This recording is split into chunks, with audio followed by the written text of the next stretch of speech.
cos of log x plus e raised to x. આ પદનું વિકલન કરવા માટે સૌથી પહેલા વિકલન કરીએ cosનું વિકલન થશે માઇનસ સાઇન અને ખૂણો એઝ ઇટ ઇઝ રહેશે log x plus e raised to x. આના ગુણાકારમાં ખૂણાનું વિકલન કરશું તો d by dx log x plus e raised to x. Chain rule પ્રમાણે હવે આ પદ એઝ ઇટ ઇઝ રહેવા દેશું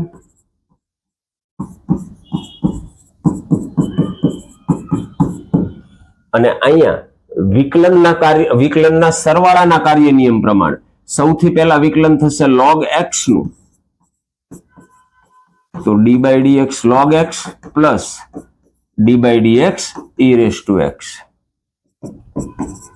minus sin of log x plus e raised to x as it is.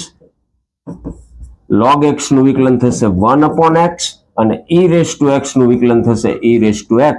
તો આ તમારો ફાઇનલ આન્સર. Thank you.